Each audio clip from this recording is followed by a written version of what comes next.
Well, a warm and pleasant good evening from the Oklahoman's video studio. Steve, we're downtown. Can you believe this? It's done, isn't it? And Dave Morris alongside this guy, Steve Lackmeyer. We're chatting to you, Oklahoma City, and frankly the planet via newsok.com. Live tonight from the Century Center block party. We are at the Century Center building at Sheridan and Robinson. Steve covers downtown Oklahoma City. That is why he is so capably seated next to me tonight for the next hour. Yeah. If you have any questions, you can join us online at newsok.com.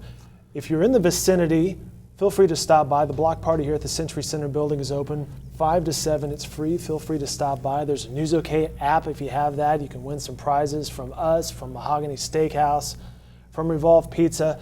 And Steve, I'm going to toss it to you at this point because I remember we had a town hall meeting at the Oklahoman a few years ago. Company town hall meeting. 2, 3, maybe 4 years ago. And Gary Pearson, our CEO, says, "Who thinks we should relocate to someplace cool," or something to that effect. I'm paraphrasing. You got up and said, "What about downtown?"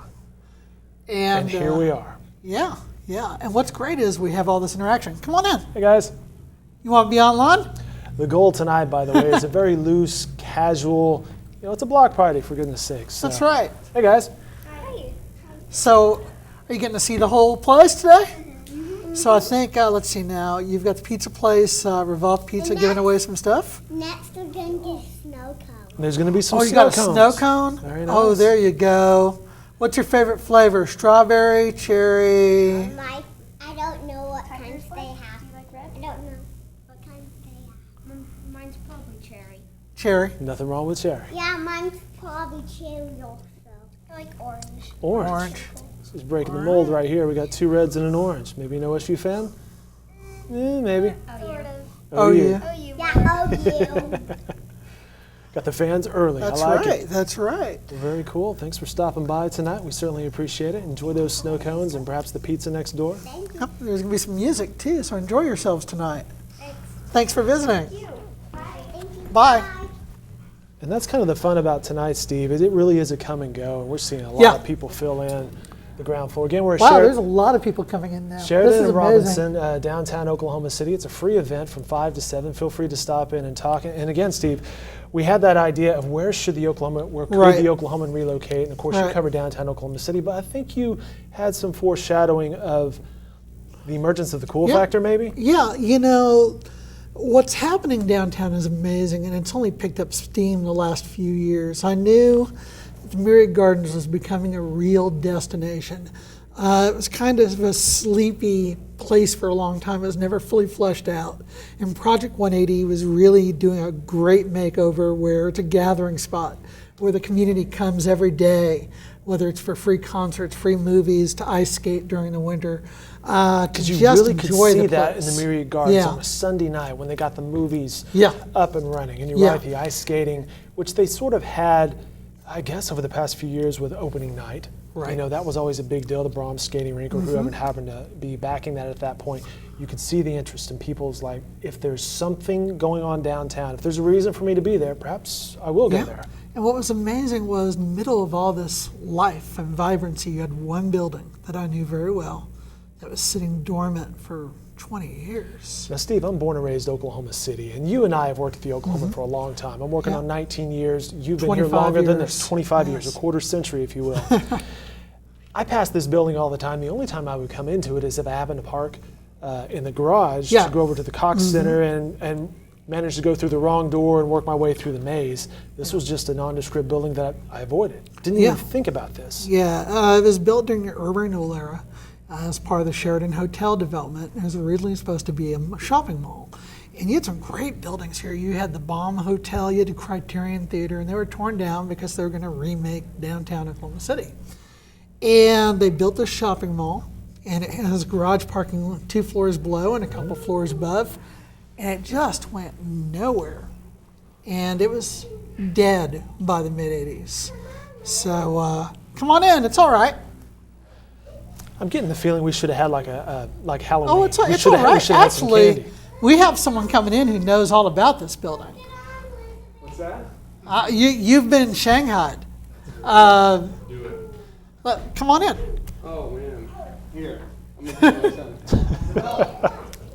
This is what's great is we've got some folks coming in who are actually a part of this project. Andy Burnett over here actually was one of the key guys that made this a reality. Andy, we've got a mic Andy? over here. In I fact, don't know what to do with my hand. Don't worry about it. I'll actually, here, I'll let you that's sit part down. of the fun, right? Sit down. You all right? All right. Andy, Well, Andy, come Andy, on if over. you want to grab a chair, and Yeah. frankly, there's a mic right down there if you want to grab one of Yeah. those. All right. Where's the mic for him? He's got This it. is live, guys. All right. This is how we do video. Yeah. Yes, Is that a yes, mic? sir, that's it. All right. I'll hold it for you. Is that good? No, pull the rest of it. Your lavaliers at the end there. Ah, We're here going to we mic up Andy go. Burnett here. Greg Singleton is helping us produce on the floor today. I actually sent Greg outside to grab some B-roll of the footage just because there's so many people. How are you, Yeah, sir? It's this good to is see great. you. to see you. Dave Morris. Good? Yeah. And that's Greg. He's going to throw a mic on you real Greg. fast. But Steve, you were saying Andy has an intimate Oh, knowledge yes. of what's going on here. Andy and Steve Hurst and some other partners, they had bought this building just before we were starting to look at having to move. And Andy had shared with me a little bit about what their ambition was to finally really take off the concrete, tilt-up concrete facade and turn it into something really wonderful. And I told him, I think this is our opportunity. It was about this. It was right after that town hall meeting. And Andy, you guys did an amazing job here. What about this location and building captured your eye? Oh, we liked the location, obviously, being across the street from the park, being across the street from the Devon Tower. We felt like our basis in it was pretty good, and we were bullish on downtown Oklahoma City. And like Steve said, it was over coffee that we kind of put you guys together as our main tenant. Steve said, that space looks really similar to the New York Times. It's very true. That's And, right. In fact, the facade outside is very similar to what they have there. Yeah, Just not quite as tall. he felt like it would lay out pretty well. Yeah, not quite as tall. And what's amazing was what they were planning and what they had to work with was already looking at. You couldn't help but think about the New York Times setup when you looked at their early concepts that hadn't even become public yet. Yeah. Andy, when you look at a building like this, do you think, okay, I need an anchor tenant, and then we'll go, with the perimeter or the periphery, other businesses? Is that how you look at something Absolutely. like You got to figure out how you're going to pay your bills. And so an anchor tenant is pretty important. We were actually the Bob Moore Auto Group. Mark Moore was a partner on this deal, and they were going to be our anchor tenant. We were pretty excited about them, and we had a grocery store somewhat in the works on the first floor. And then Well, I hate to get in the way of a grocery store because I live downtown, but we need a grocery store. we do. I live downtown as well. So you know all about it as well. We're trying. We're But trying. to The be economics fair- are difficult. But to be fair, We the were- grocery store was not working. We didn't bounce out of the grocery store. Yeah, Because we I were- don't want anyone to come by and try to lynch me now. Steve, we were could've pretty had- far we could have had apart. some produce if it wasn't for that newspaper. Yeah, no, that's not what happened. We were still pretty far apart. Yeah. Gotcha. We were close though. And now it's amazing though. I mean, you're almost fully leased here, aren't you? We're 96%. Wow. Yeah. But do you have your share of doubters when you first started? Yes, my wife actually called me a little crazy when she first drove by. She didn't like all the orange concrete. I was just telling Steve before you guys walked in, I'm born and raised in Oklahoma City. I drove by this building for years, and you just looked right past it because there was nothing happening here. It had that stucco facade, the orange, and Yeah, there was was no awful. windows. It was just a very dark, ugly building. But you knew the bones were right and the location was right. If you could find an anchor tenant, you could make it work. And I just want to say thank you to Mrs. Burnett and the kids for your patience. she just gave us the thumbs up sign. Isabel. And if you want to introduce any of your kids, that'd be fine. Oh, no, that's fine. They're okay? Yeah. She wants to come join me on the interview. Get on TV. Sure. Where? You're Right on there. it now. See? Right there. Say hi. Come on, Elizabeth. Oh, that's TV at its best right there. Yeah. You're involved in another really exciting project on Film Row. Things are going well there. Yeah, things are going great. We actually had a pretty good meeting today. We're pursuing HUD financing, so that's slowing the clock down just a little bit. But you guys have been making clear it's going to be a slow but steady process. Slow this but is not steady. an overnight project. That's right. We presented plans today to DDRC for buildings A, D, and C, I believe, or A, B, and D. That's right. And to remind folks, we're talking about over 300 units of housing, is that right? Around 350. Yeah, and then we're going to have quite a bit of retail around the Fred Jones assembly plant, 99-year-old building that was originally home to a Ford Model T plant. which is amazing. And I also met today with Graham Colton, the recording artist, hometown favorite. And they're making nice progress with their plans for a restaurant. And that's across the street, right? No, it's actually part of that whole block. Okay. Their restaurant, and they've got a bar and lounge that also doubles as a music venue. Excuse me. And they're anticipating starting work here fairly soon.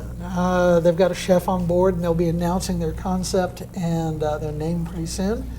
And they're also looking to really emphasize that area's history. And there's some good, exciting news still coming on that whole block, I think. Lots of fun stuff coming. Anyway. Andy Burnett has joined us live on newsok.com. It's the Century Center Block Party downtown. Sheridan and Robinson, feel free to stop by. It is free till about 7 o'clock tonight. Bring the kiddos. Thank our you, snow Andy. cones. Good Andy, stuff. Appreciate it. thank you so much for hopping on with us. Thank Greg you. will get you on mic here real fast. Thank you. It's interesting to see the urban core, the excitement, and, Yeah. and the changing. Just focused right here. You have a developer like that who could probably go wherever he wanted to, focus Yes. in whatever area, but smart businessmen are saying, hey, there's potential down here. Yeah, and we're continuing to see downtown's perimeters extend to the west, to the And that's east. the location we were just talking about to the west there with 21C. There's a lot more exciting news coming out Film Road. on West Downtown. It was an area that previously was written off as being too blighted, too overcome with vagrancy and crime to really have anything happen, and it is just taking off. It is just amazing. And what's also interesting is we're seeing a test of how far the city is diversified. It's well known. You're talking about not just about the energy sector, Yes. right? You're talking about the actual financial backing of a city. Yeah, and there's actually two companies now that would be nice additions to downtown. They're not the size of Devon, but they're sizable enough that they'd be nice additions, and they're both looking at moving their headquarters to downtown. You gonna And, name names we'll- for us? No, I can't name names Upcoming yet. edition but, of the OKC Central, or we'll be reporting it as warranted, but hopefully those deals will happen, and I suspect both will involve new construction. it sounds like those would also be not necessarily in the energy industry. That's right. Both of them are outside the energy industry, which would be a nice addition to the mix as well.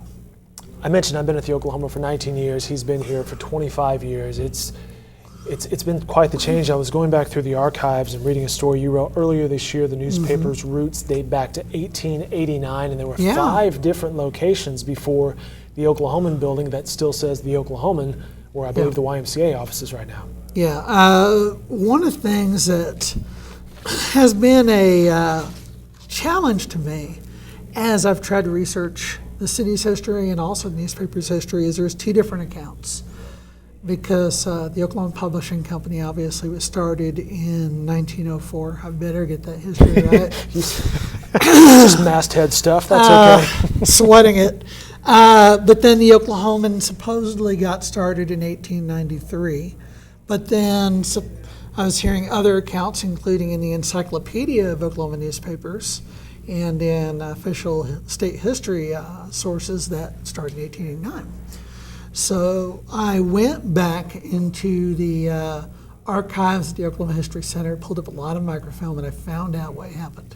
And yes, we do trace our roots back to 1889, and it may amuse our colleagues over at the Oklahoma Gazette that we were the Gazette first. It wasn't the Daily Oklahoman. It was the Evening Gazette. And at a certain point, there was a Reverend Sam Small, who wanted to start up a newspaper here, and he attached himself to the operation at the Gazette. Now, if I remember correctly from your story, Yeah. his aspiration was to make it the official newspaper of the Democratic Party. Well, that was common back then. Okay. You'd have newspapers that were either Republican or Democratic organs. You also had hotels that were officially Democratic or Republican hotels. I didn't know about that. Like the Huckin and Skirvin. Huh. Yeah, that was common as well. And don't put me on the spot to ask me which was which. I want to say the Huckins was Democrat and Skirvin was Republican, but Well, certainly don't ask me. that was common. You have partisanship in everything, and I guess history is coming back around, whether it's good or bad. But in some ways, especially with cable news. So there's that. But Yeah. the Oklahoman building over on Broadway or Gaylord, Yeah, everyone thought that was the first one, but no. that's like the fifth one. Yeah, So then we moved out to Britain and Broadway, and we're there for, we moved there in '91, and we moved out in January. So I that never was a long officed stretch. at any other place at the Oklahoman except for that building. I was first hired at 4th and Broadway. And you see the historic building now, and that's where the administrative offices were. And you had a great cafeteria in the basement. But the newsroom was in this annex that was built in the 60s. And it looked like an old-fashioned newsroom. And Smoking and everything, right? yeah, there's one guy in this newsroom now who was smoking in that newsroom when I first arrived. Mike Shannon? I can't imagine that would be him. Who else is there? I mean, not to name names, Mike Shannon. But Yeah, he's our guy. yeah, well, So he's our still history. guy, yeah. Yeah.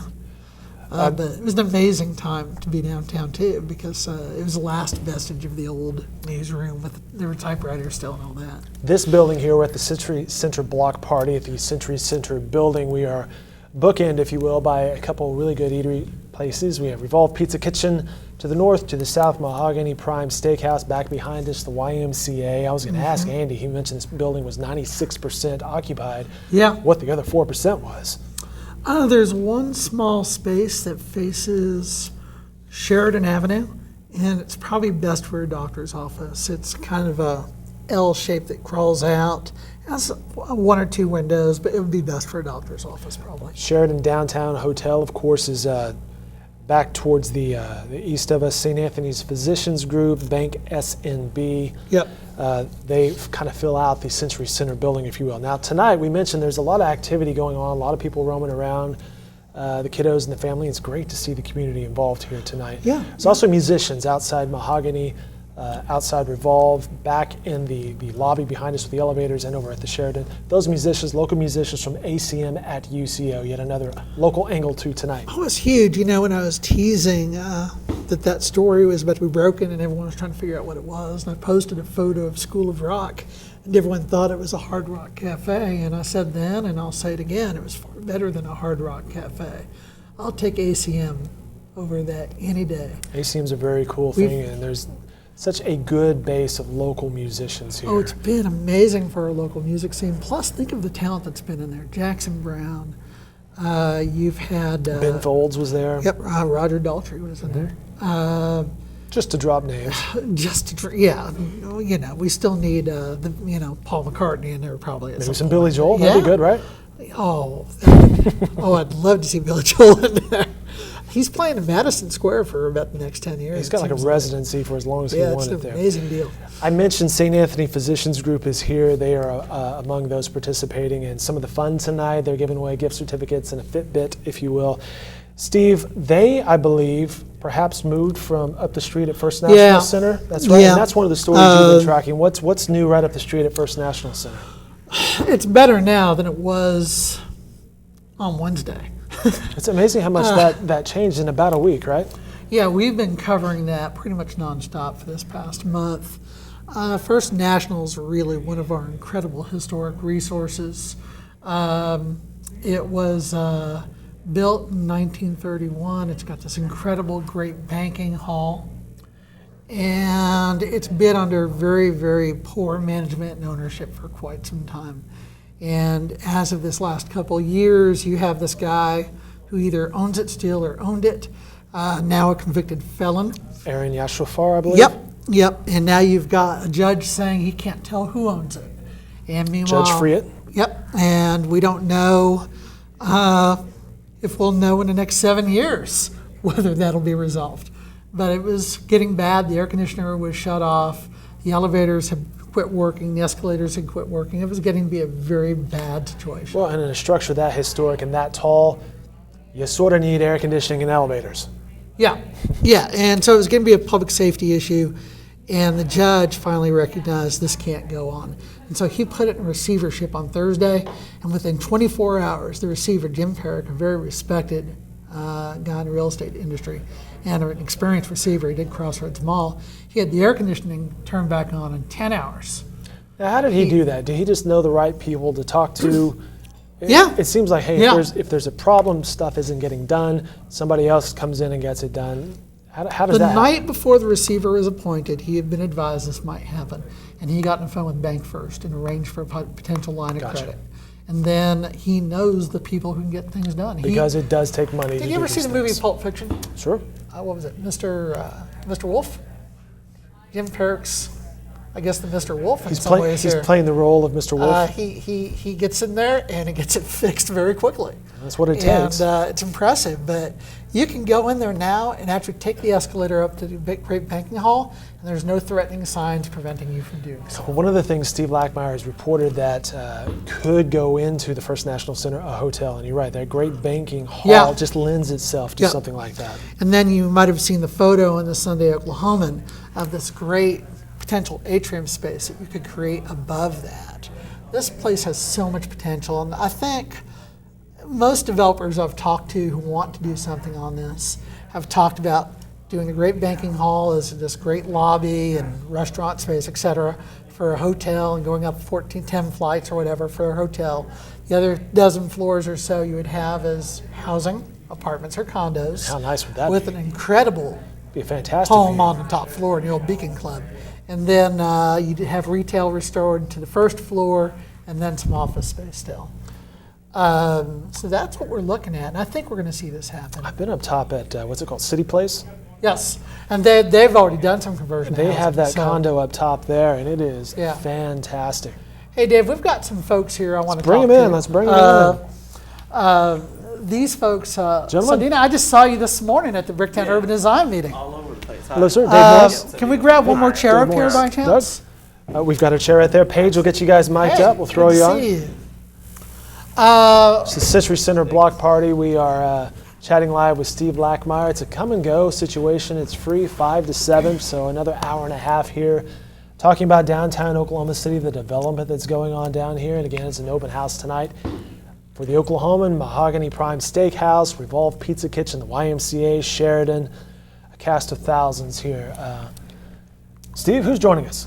Okay, let me have both of you introduce yourselves and talk about what you're doing in this town as far as trying to make a change with a potential maps for. We will start with you All right. first there, Okay, sir. I'm Doug Servin. I'm one of the pastors at City Presbyterian Church on Right. 13th and Chartel. Beautiful restoration you've Thank done there. you. We've been there. We've been planning the church for 4 years. We bought the building a year and a half ago, and so I'm really interested in what makes Oklahoma City a better city, loving the city, seeing the city flourish, and whatever it is that the city cares about to celebrate those things.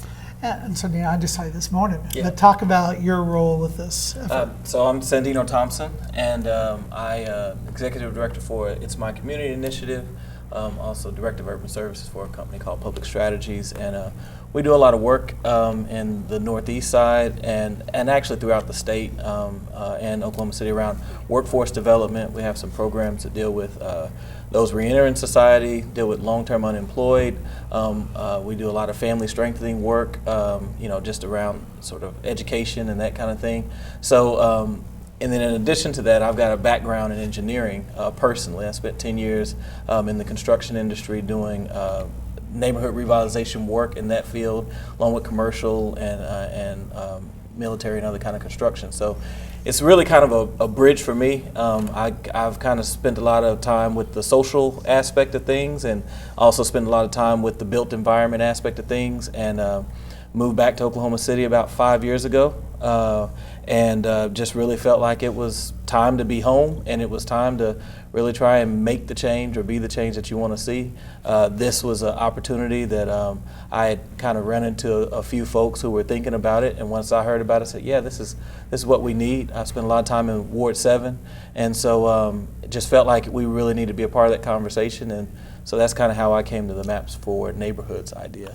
As we get into that, I've been thinking myself about, okay, downtown's really hitting a point where it's got critical mass and it's really moving forward and it's got its own momentum. And I've wondered, how do we apply this success story to the rest of the city? And you look at efforts very fledgling. I mean, they're early on, but you see Southwest 29th, you see Capitol Hill, you see the MLK 23rd and 36th and Kelly. You see opportunities elsewhere. You see the Windsor area on the west side. And I know I look at the town of Britain off of Britain and Broadway and I'm thinking, that could be something. How do we do this? And that's something you all have been trying to figure out. You've got some ideas. So talk about that, how this discussion started and what you're thinking. Well, we just started gathering together and realizing there's a tremendous opportunity as we finish up MAPS 3 and what a tremendous success these have been to say what could we do if we started forward thinking about MAPS 4. If that were to happen, what would the community want to see? We're celebrating the successes of these endeavors for our city and then wanting to spread that out. And so we've talked about connectivity, culture, and health. And really it's a shared conversation. It's not a secret group. It's not a special thing, but to just say, what would it look like if we as a city talked about those things? What can we do so that it is out of downtown and more in all of Oklahoma City? Right. What would it look like if we shared that culture and looked at the different cultures, not just one? And then how could we be a healthy city? You know, Mayor Mick Cornett has been talking about being a healthy city. So what can we do if we agreed and spent money on that health so that we become more and more healthy? And so we've been kicking around ideas, but really not trying to say this is what it would look like, but say what is that conversation to say what would different communities want so that we could make the best Oklahoma City that we could have. Doug, you're a city Presbyterian there at 13th and Chartel, so your congregation, I'm assuming, is from multiple communities. So what are you hearing to those questions? What we're hearing is we love what's going on in downtown, and we want to share that out, like what you're saying, or what you mentioned, Steve. So what would it look like to have art in other places? What would it look like to have shared spaces in other places? That MAPS 3, you know, a part of that tiny spot was to make the sidewalk all the way up Penn, which hadn't been there. It's a little thing, but it's a huge thing, isn't it? Exactly. I've run down Penn and connectivity been you're scared. talking about. Sure. Exactly, that connectivity. Well, your head's on a swivel because there's a car somewhere. Yeah. Well, I mean, we were just talking when we were before we came in about, you know, how frequently, and it's not like it happens all the time, but it happens frequently enough. Classen, Martin Luther King, these major thoroughfares we have, and you'll see folks in wheelchairs, that kind of thing. It's true. Traveling essentially in the gutter of the street, Which is horrible. where there aren't sidewalks. Yeah. So I mean, so there are those kinds of things around connectivity, you know. And I mean, I was born and raised here, so for me, it's also thinking about just kind of the big picture. It's like MAPS as a brand. I grew up when Bricktown was coming online. I grew up when we were just talking about those things. So there's real. It's real for me in that sense, is that I remember the first MAPS programs. I remember, you know, when the canal went in. I remember, you know, the rivers coming up. I remember when the ballpark got built. And so I just know as MAPS has evolved over time, what we've kind of talked about is also just the sense of responsibility for that brand and for that what next and what things look like. So we built a lot of spaces, and we built spaces that have been filled with amazing things. It spurred a lot of development, it spurred a lot of opportunity, spurred a lot of hope. But we, you know, at a point with MAPS 1, we did infrastructure. With MAPS 4, with MAPS for kids, we did, you know, the school buildings and that kind of thing. And then with MAPS 3, we kind of did other capital improvements, big investments. Well, so with MAPS for kids, for instance, speaking about, you know, the northeast side, but I know it's true in other areas. So we've created some of the nicest buildings in the community. They're new buildings, very nice buildings. And no sidewalks? No, well, no sidewalks. Yeah. But even if you look at what's going on with the community that's engaging with those buildings. So I think about the built environment, but also how we interact with the built environment. So what about in the next maps addressing some of those people concerns, right? So not just maps for the places, but also for the people. And so when we think about the brand, as Doug was saying, I mean, this is an opportunity for us to maybe take a little bit different approach, open up some conversation to the community, to the wider community. And I know that's kind of it's a bit of a dangerous or scary thing because you don't know what's going to come out of it. But we also know these are the citizens, the stakeholders, the community members who participate, engage here. So it's important, we think, that people feel like they have a place and a voice. Because people get excited when you start talking about building up their community or seeing a community built, whether it's Wheeler or whatever. They're like, hey, what if we took that idea to my neck of the woods? When I was covering this redevelopment of the Northeast Shopping Center at 36th and Kelly, which I found out was originally called Highland Shopping Center. And I've now seen some photos of what that looked like earlier on, and it actually wasn't that bad looking early on. I mean, somebody really mucked it up. But as I do this investment and I look around, I'm saying, there's no sidewalks. And it's supposed to be a neighborhood shopping center. And the streets are very narrow. They're not modern streets in terms of lane width and walkability and all that. And I realized there's really no plan. And you've got Councilman Pettis, Ward 7 Councilman, really fighting for his ward and trying to move things forward, but there's so much that's got to be done out there. And I wonder how many other areas of town can benefit from that. Yeah, well, and I think you bring up a good point. I mean, so we talked about like the connectivity piece, and obviously that's pretty tangible for people to see when you talk about sidewalks, roads, transportation infrastructure. I mean, there are, and I think for us, we don't just think about maps in that regard as a way to get roads and sidewalks and that kind of thing. I mean, we do talk about the culture aspect and the health aspect. I think what's important is to think about maps. What has been throughout my life and history of seeing it for the past 20 years is a catalyst for creating opportunity and creating things to take hold. So I don't think that maps will solve all the city's problems or maps for neighborhoods will solve every neighborhood's problems. But what we think is that if we invest strategically in neighborhoods and where there are some opportunities and where there is good support and good effort, then we'll see good things come out of that, and it will overflow into other areas. And that's the real opportunity maybe that we see in the Maps 4 neighborhood. Now, there's, and I don't know if it's a competing interest or it's complementary, but there is an interest out there to see public transit addressed as part of Maps 4. How do you see those being discussed as we get closer to Maps 3 wrapping up and potential for Maps 4?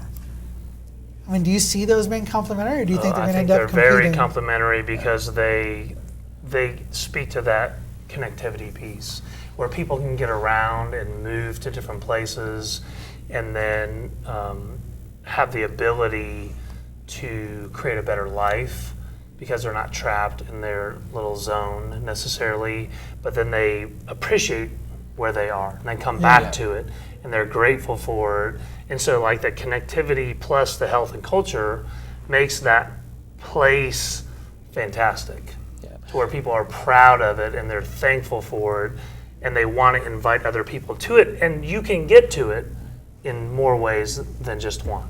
And I think that's so important. People are riding bicycles to music events at your church. Right.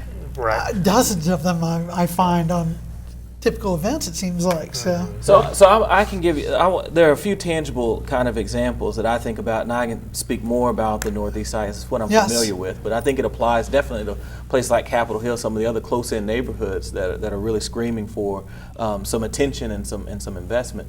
But we have the Adventure Line and the Katy Trail.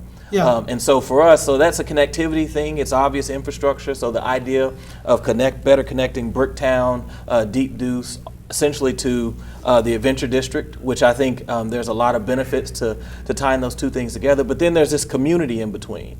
And there's an opportunity for us to talk about how we expose the city and engage with the city with the culture that exists there. Because there are a lot of things on that side of town. you're a historian, so I mean, when you talk about the Yes. history of Deep Deuce, Yeah. talk about the history of Oklahoma as an Oklahoma City, as a place of hope and opportunity. I grew up with those stories, and it's like we don't really tell them, and they're not really accessible. People don't really feel like they can come to that side of town and engage with whether it's the food culture or the rodeo culture or the music culture. So those kind of things create not just a thoroughfare for bikes or for trains, but also I think for engagement with the community. And so that's kind of what we think about. You know, Dave, there's such an amazing history and culture that has been downplayed in the Northeast Side. The Ralph Ellison Library could be such a hub for literature. I mean, Ralph Ellison. The Ralph Ellison. I mean, just an amazing author and an amazing body of work with a international following, and we don't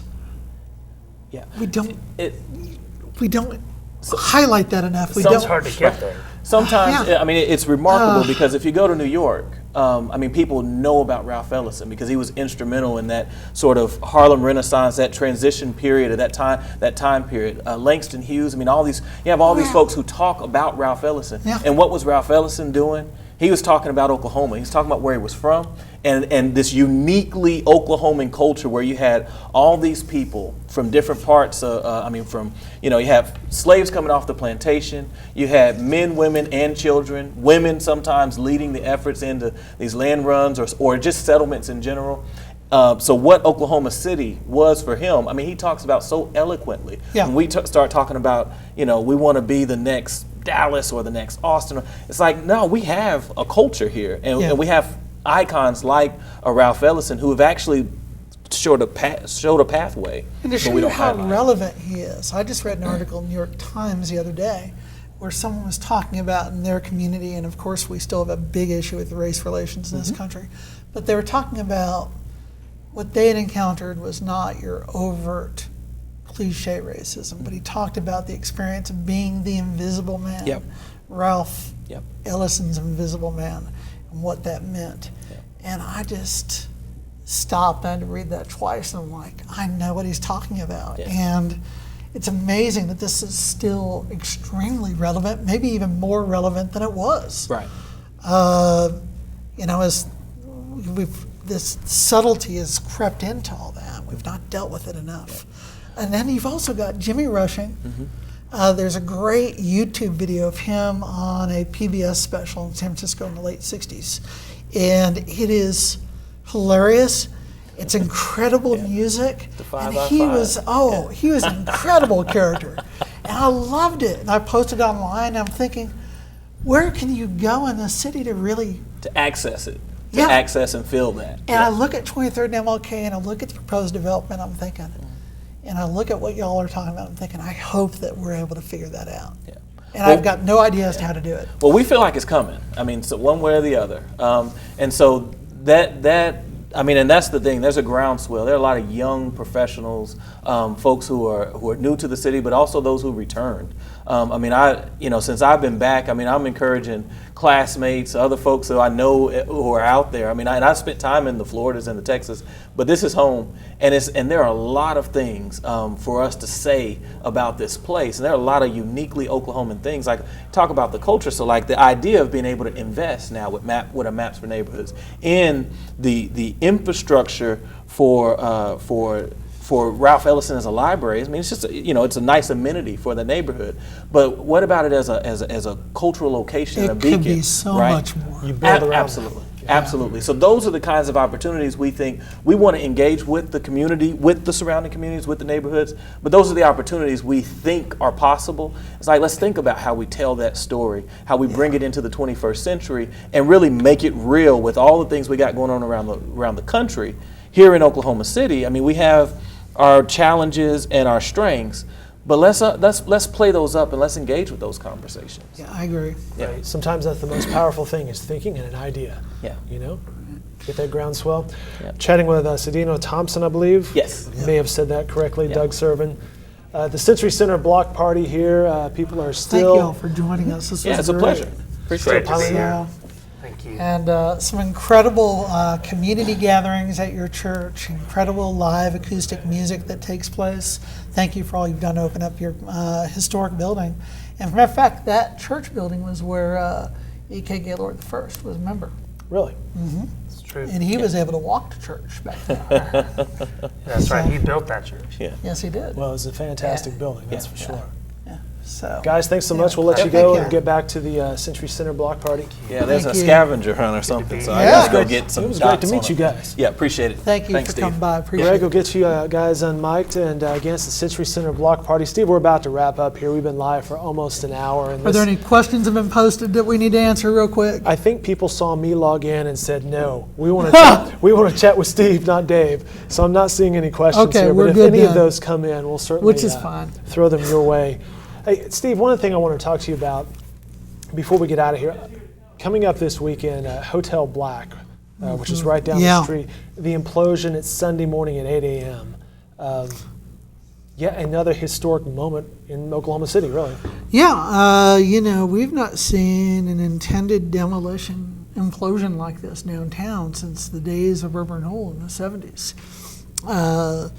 A lot of people might remember the implosion of the Biltmore Hotel. I think there was 77, 78. I watched that myself. It was one of my earliest downtown experiences. And there were quite a few implosions in the 70s, but really we've not seen a kind of block clearance like this since then. We're looking at a 27-story tower being built there, a couple of garages. The Hotel Black, which was later an office building, was built in 1930. The Auto Hotel built about the same time. And this wasn't without some controversy, but they are being torn down. There's two structures that will be imploded Sunday morning, again at 8 o'clock, and I they're think they're starting both like to 11 stories. they're starting to shut down the streets this weekend, right? Yeah, they'll start shutting down some streets Saturday morning, and then others will be shut down Saturday evening. They'll remain closed through Sunday at 5, so your downtown access will be complicated. If you really want to watch this, my best suggestion, if you want to go outside and watch it there downtown, is there's St. Mary Gardens. You may have a few other people there. And I do believe we'll be carrying that live on News OK. We will go as live as we possibly can Yeah. on newsok.com with the I'm implosion. covering that, yes. So, but yeah, this is another pretty big moment in downtown history, and it's going to change the skyline pretty dramatically. Very cool, Steve. I'll get you out of here on this. His chat every Friday morning, I believe at 10:30. Is that correct? Every Friday morning at 10:30, yes. Every Friday morning at 10:30 on newsok.com. You can follow him on Twitter at Steve Lackmeyer. OKCCentral.com is his blog. Lots of good downtown information. Anything you want to tell us about you have coming up this weekend that you're working on? Oh, goodness. I'll have more coverage on the demolition. There's a couple of other projects going on downtown that I'll be reporting on, but I don't want to. We've got a busy couple days left, so. It's only Wednesday after all. Yeah. Plenty more reporting to be done. Yeah. All right, well, this has been fun. We'll wrap it up now. We've been live from the Century Center block party at the Century Center building. Here in the Oklahoman's Video Studio, I'm Dave Morris alongside Steve Lackmeyer. Again, follow his coverage in the Oklahoman and newsok.com for Todd Frazier, Paige Dillard, Greg Singleton, and everybody else here tonight. Good night from the Century Center.